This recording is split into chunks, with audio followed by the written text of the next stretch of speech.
Hey everybody, I'm Nolan. And I'm Chris. And we are from the Straight, coming at you live. Not so live. Not so live from the headquarters, our bar, into your goddamn eardrums. Mm-hmm. Whether you like it or not, I guess you must like it. Yeah, another podcast. Man, we are rolling fast and furious. Oh yeah, we're at about like one a month or one every month and a half. So I think the problem is that we tend to we take everything down and then put it away. We're lazy. And we think, you know what? Oh, we'll remember how it is the next time. And then the setup is we always have a hard time setting up every time. Goddamn rigmarole. So if you don't know, this is a podcast about the musics, but also we drink some local craft beer. So with that, bartender, yes. What are we drinking today? Today, from our good friends at Cold Break. Cold Break Brewing. Yes. St. Catharines. St. Catharines' own. Yep. There you go. It's St. Kentucky Paul Common. West. Yep. Here's your. Yeah. I don't think we've had this one before. No. I went in a little while ago and grabbed a variety pack from them. Good old variety pack. I think actually it was like just before the storm of the century hit. Grabbed a few, and we love Cold Break. We do love Cold Break, and they. I feel like I say this about everyone. They have a really cool spot, but they do. It's really nice inside, but I feel like most people have really only experienced the patio. Cheers to you, sir. Because they've got a cool patio, and right now they're really making the most of it because we've been in lockdown and it's winter. But they have like the heat thingies, the heat lamp things. Outdoor patio heaters, and fire tables, and I think they're doing something with like s'mores or whatever. Yeah. So people are having a great time there, and it's really smart. And cheers to you, Cold Break. I'm excited to try this one. I think what I like about them too is their space is great, but it's very unassuming. Like it looks like it's weirdly is in like what you would think is a shittier part of town. Yay. No offense, West End folks. From the West End. But where it is, it's like a industrial looking place, and and they just took this building and made it awesome. Yeah, it's really cool. And the outdoor patio is great. Delicious. You have your puppers out there. Oh, and their fries with the dips. Oh, good shit. I think we're just making this whole podcast about Cold Break. Cold Break. We dig you, Cold Break, and this is good. We dig you, man. You guys do great work. Yeah. This is great. Kentucky Common. And I believe this is an amber, is it? I don't know if it's an amber or a brown ale or it's whatever it is. It's delicious. Like an amber, yeah. Delicious, whatever it is. Kudos. Mm-hmm. I would think that like beers are like the soundtrack to. Oh boy, that's awful segue. Yeah, there's no good segue for that. We're talking soundtracks. We're talking about soundtracks. Soundtracks today. Wow. With that horrible segue. So yes, we are talking soundtracks, and I feel like people don't talk about soundtracks that often. I think they did more in the 90s. I think they were bigger then. But I know for me, when I'm watching TV and when I'm watching movies, I'm honestly thinking about whoever is in charge of the music and the soundtrack, and I'm thinking about how good they are at their job or how cool that job is. I'm like, wow, this is a really great fit. Like, the right music in anything can really change it. And I'm going to give an example that you're not going to get, but we'll get there. Anybody who's ever watched 6 Feet Under, you know the last scene of the last episode, the last few minutes of the series. Everyone has memories of this scene. And part of what makes that scene so memorable and so full of feelings is the song playing in the background. And that is actually by Sia. It's called Breathe Me. Now, I'm not really a Sia fan, and this was back before Chandelier and all the covering her face and all that stuff. But I still love this song, and I don't know if I love the song because of the scene, and if I love the scene because of the song. They just went together so well that I feel like a lot of people have that same feeling with it. And so you've never seen 6 Feet Under, so you wouldn't understand. But same difference, like, can you imagine watching Twin Peaks without music by Angelo Badalamenti? Nope. Yeah, you can't. It's just not the same. It's such a good fit. It's like a beautiful marriage. It is. Yeah, and Yeah. that's TV. Yep. But we're going to mostly talk about, I think, movie soundtracks. Yeah, TV works too, though, because you get the right opening credit song. Oh shit, yes. To something, and it just takes over. I want to do a full podcast about theme songs because I have thoughts. Yes. Oh, I have. Won't thoughts. give out too much. I was just gonna. For me, I was just thinking of like a band I absolutely love, and shout out to Jason. But the Von Blondies. Von Bondies. Von Bondies, they have the opening Come On, Come On for Rescue Me, which is just like the perfect opening. And Yep. yeah, it just gets you amped. I'm trying to think of like what's another good. Peacemaker now is Peacemaker, like, yeah, which is great. Part of that is the song and the dance in the opening credits. If you're not watching Peacemaker but you like hair metal, you must watch it because not only is the opening credit amazing, but it's also got like Faster Pussycat and London Choir Boys, as I know them, or just Choir Boys and Hanoi Rocks, and I mean, it's good. Watch it. Good. Check and it the out. soundtrack's great. So now that we've done our plug for HBO, yeah, shit. James Gunn and John Cena, get those checks rolling in. Yeah. Yeah, I think so. Anyway, yeah, soundtracks. Probably, I think they go through phases, right? Because I'm sure they were huge. If you think of like, I don't know, what's like the first big one? It would even be like Sound of Music. I would imagine is like a huge, but I don't know. Do you count musicals? Because that's a whole, like, the actual story is the music. So I was going to put, like, Jesus Christ Superstar. I'm not a religious person, but I love me some Jesus There's Christ Superstar. some great tunes on that. But I think as much as you can say it's a soundtrack, it's also the actual show, Yeah. right? Yeah. Yeah, for sure. I think, like, another example, Grease. Mm-hmm. Everyone loses their shit when that comes on at a wedding or whatever. Yeah. Rocky Horror Picture Show. Oh, yes. Rest in peace, Meat. Yeah. Yeah, that's like that was a big one. ABBA, like is another, like the Dancing Queen, and stuff like that, which is also a musical, right? Mamma Mia. Mamma Mia, yeah. Yeah. That's true. Yeah, But those are all, like, meant to be musicals. So I think where we're going to... Oh, go ahead, I was good gonna say, sir. I was gonna say so I would probably jump in. I think like the ones that I can think of right now, like Disney, basically is like got like a whole. They've made a lot of money off of their... Yeah, and there's monster songs, right? Like I'm trying to think of like the Elton John, right? The Lion King one. Lion King, Circle of Life. Circle of Life, Yep. I think we were discussing earlier. Is it? I want to say it's Phil Collins. It's from Phil Tarzan, Collins, right? yeah. I've never seen Tarzan. Me but neither. I believe it was Phil Collins, yes.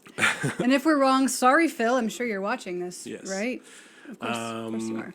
Another big one. Did Billy Joel have one? I feel like he. Oh, I I'm feel like sure he was he like did. that's like right up his alley too. Oh, yeah. Well, see, the one that... Or was it Billy Joel? Yeah, the one that he did was when I was little, and that was Oliver and Company. And he did the Why Should I Worry? Ah, there you go. And I loved that. I was little, and Oliver and Company, it was the story of Oliver Twist, but with dogs, as it should be. Yeah. So there you go. So those are very musical movies as well. But I think we're going to dive into what most people think of when we're talking about soundtracks.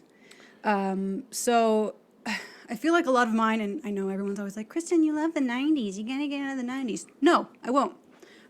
Most of mine are from the 90s. Again, that's when I was growing up. I'm a 90s kid, so that's when a lot of the soundtracks that mean the most to me were out. And I think the one that stands out more than any of them, in fact, we asked on our stories on Instagram what our followers' favorite soundtracks were, and 2 or 3 people said this, and that is singles. Yeah. Yes, the singles soundtrack is very important. It is very important to this chick right here.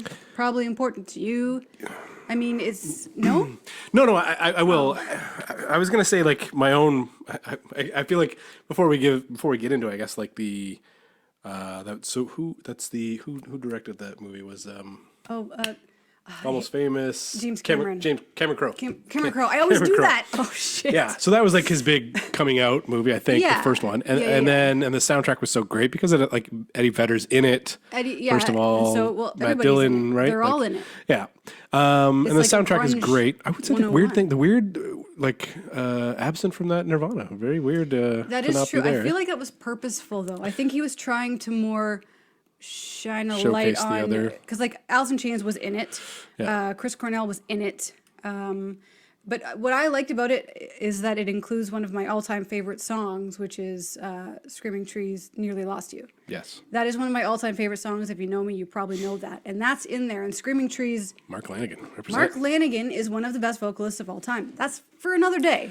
We don't need that right now. But Screaming Trees didn't get the same cred as everybody else in the. They kind of got written off as the one-hit wonder in there, and they really weren't. Yeah, and also that soundtrack had Mother Love Bone, obviously, Chloe Dancer, Crown of Thorns. Excuse me. Yeah. Chris Cornell solo doing Seasons. That's a great tune. Yeah, I would say though, for me, it doesn't hold up. The record doesn't hold up on like all the way through anymore. Yeah. I think. Because some are done to death too. A lot Yeah, of it's, yeah. I mean, because I will say like the Pumpkin song, I hate from it. I did like it at the time, but now it's like it weirdly just brings the record down a lot. But I fucking love both Paul Westerberg songs. Yes. Are like brilliant. Yes. And he just doesn't get, I mean, obviously he gets the credit for the replacements and stuff like that, but as far as his solo work, like those are shining ass Those are perfect examples they of will pop take me songs. back to when I was younger, and that's like I love those songs. So that for me, that soundtrack is an important one for the entirety of my life. Yes. One more on that because I think it's probably the best Pearl Jam song is State Of Love and Trust. I agree. That's one of my all-time favorite songs as well. Like that played song that just one. gets you like I want to kick something and rock the shit out. And that was always one of my favorite Pearl Jam songs, and it still is. It holds up. So Singles is one of the best ones. Yeah, I feel like the majority of my list is pretty 90s. I mean, you could go from there and go Almost Famous. That's a good one too, but it's not on my list. Mm-hmm. But I feel you could go into like Romeo and Juliet from there. Yeah. You go there, which I mean that great Radiohead song. One of my favorite. Even that like Talk Show Host is one of the best Radiohead songs. Yeah. Number One Crush by Garbage. I was just gonna say, and that's such a weirdly like sexy tune. Both of them are very so sexy good. tunes. They right? really like, are. Because it's supposed to be a sexy movie, even though it's about teenagers. Yes. Teenagers who kill themselves is sexy. Another great one, which I'm sure if we held it open long enough, like you'd get so many hits on people our age, would be the Crow soundtrack. Yeah. Well, Like- okay, so the thing about the Crow soundtrack, so I've got like the list here, but you got Nine Inch Nails, Pantera, Stone Temple Pilots, Rage Against the Machine, Jesus and Mary Chain, Rollins Band, but the shining part of that is the Cure song Burn. Yeah. That, for me, it is. And I know I've talked to other people about it because this is what I do. And it's, yeah. I don't know. I think the Nine Inch Nails song was pretty important to that too, and so was because that's whole that's thing actually the was. first time that Big Empty appeared too. Is it? Yeah, because it wasn't that came out before the record, before the STP record, and that just happened to be. Well, let's on remember that there. Kristen was little at the time. Yeah, I was the ripe old age of 43 when that last came year? out. So, yeah, Oh, shit. yeah. So that was like that's a great record. Yep. And I think I don't know that it gets it. I think it gets forgotten. Weirdly, Well- like people when you bring it up, people are like, oh shit, yeah, the Crow. Well, it's funny Crow's because milk. the Crow in general, I got nothing. you're, Yeah, it was you're going into something else now. crossover. Yeah. It's not about Always Sunny. Right. But the Crow in general, I mean, I loved that movie when I was younger. I was very much into Brandon Lee and the whole thing, and then he died, and that was. It's so.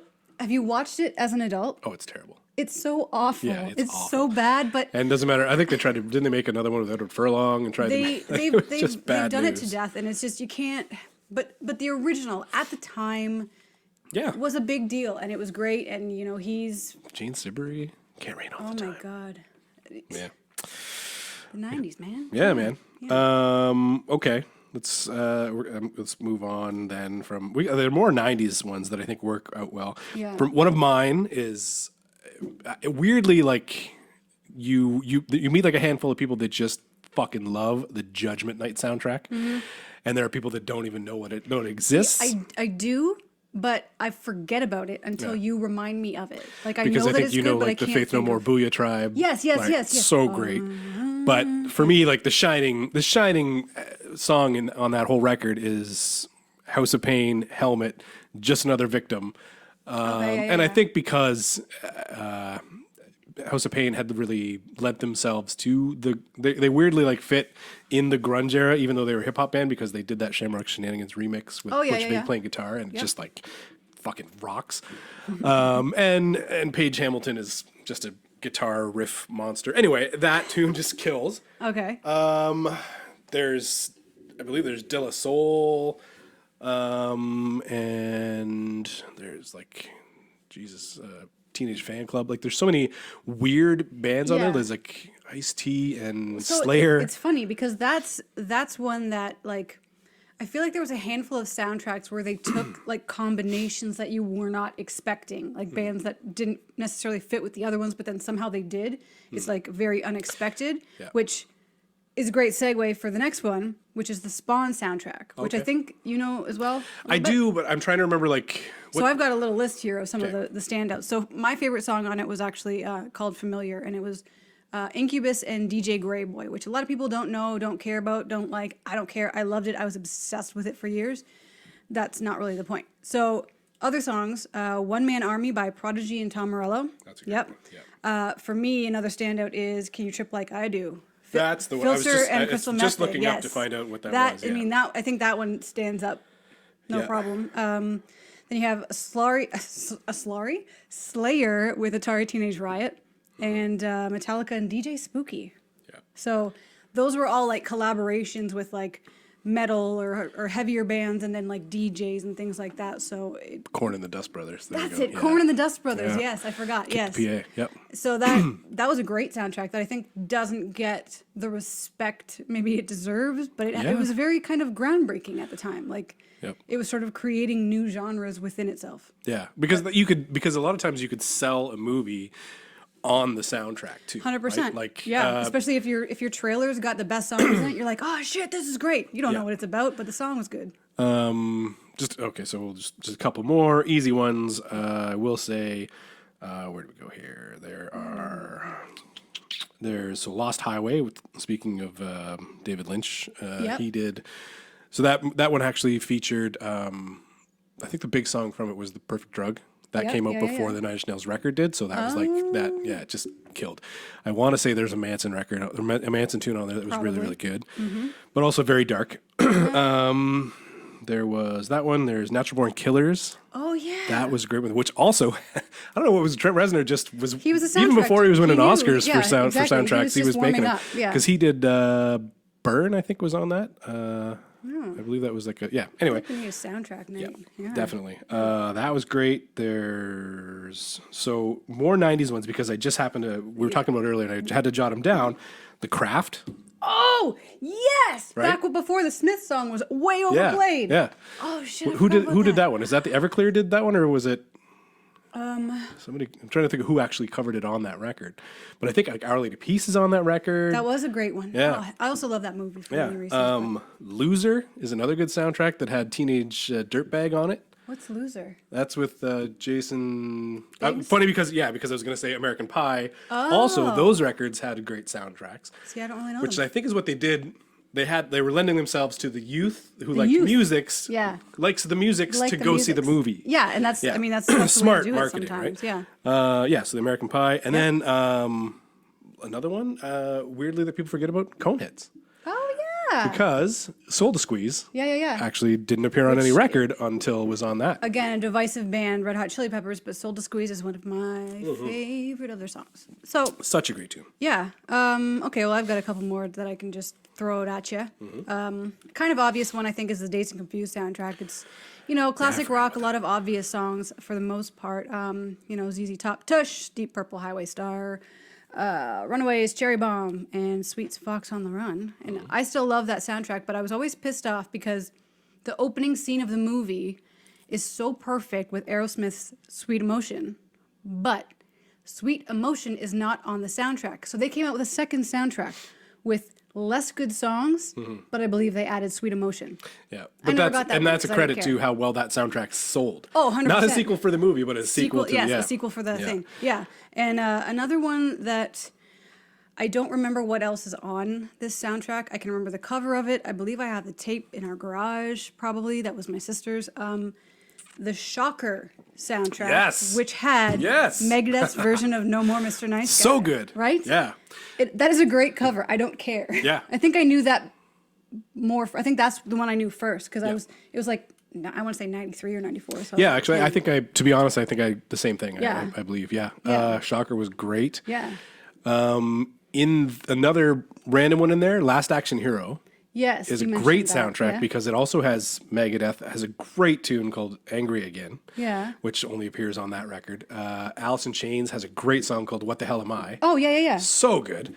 Yeah, I think even AC/DC's on there. Big Gun, like yeah, Going down a deep hole here. So it is really really nostalgic. Before we just go off into something else, I should probably mention some of the things that you guys said. So, like I said, we asked on our Instagram stories, what is your favorite soundtrack? And some of you had answers, and actually a couple of you had some of the same answers as us. Rory said Into the Wild, which is one that I was going to mention because, so Into the Wild, I can't remember his name now, something Supertramp. The true story. Do you Something remember Supertramp? the movie? Yeah, that's what he went by. Oh yeah, okay. In the movie, Yeah. and the real story in the book. That's anyways, Neil Hirsch, right? Yeah, Neil Yeah, Hirsch. yeah. But the whole soundtrack is Eddie Vedder solo, which now if someone told me Eddie Vedder solo in a soundtrack, I'd probably be like, it's probably boring. and I don't know why. But that soundtrack I loved, and for years it was very much in my rotation. Mm-hmm. I think if I listen to it now, I get weirdly emotional with certain songs, and I don't know why. So that's an important one. But some other ones that you guys mentioned, some surprising ones actually. So we've got a lot of people said Singles, obviously.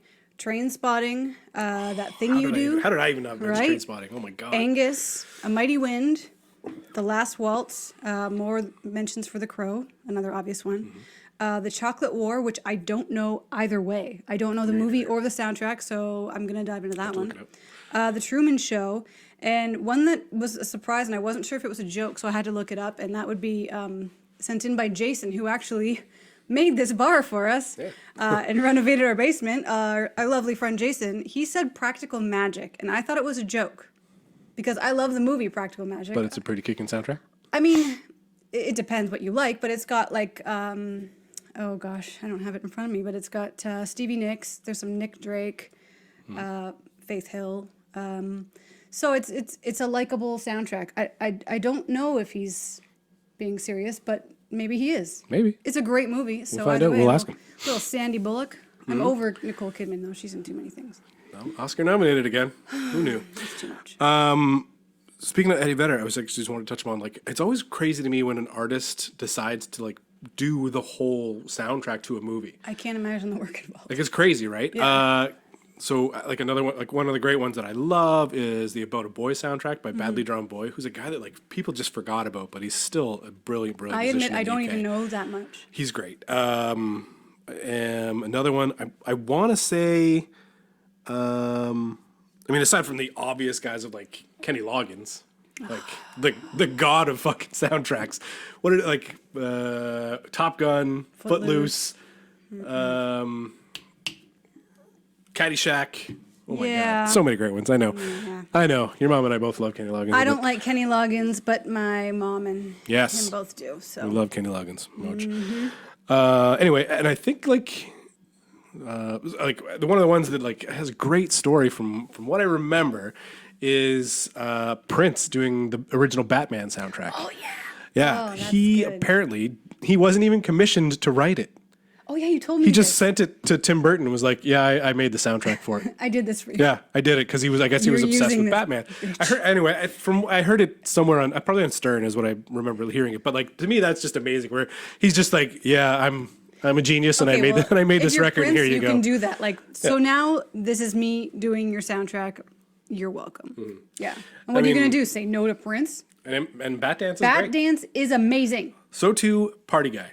I know, see, Party Guy. You've brought up Party Guy all the time, but yeah, for me it was Bat Dance. Great. Vicky Vale. This town needs an enema. Needs an enema.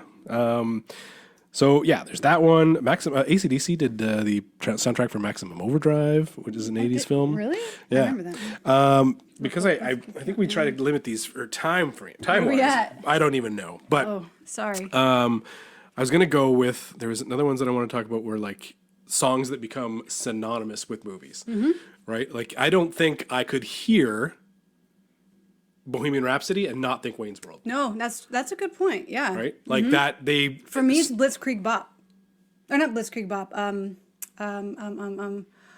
Oh my God, why can't Ballroom Blitz? Why did I say Blitzkrieg Bop? from the same movie, right? Yeah. Gotcha. There's Yeah. a few songs from that Cassandra. movie. Yeah. Yes. Yeah. Yeah. That one works. But yeah, I think you always see like, and there was like a big resurgence of Queen after that, right? Like For sure there was. And it was like a whole generation of people were now learning about them, which is, another great example. Don't You Forget About Me.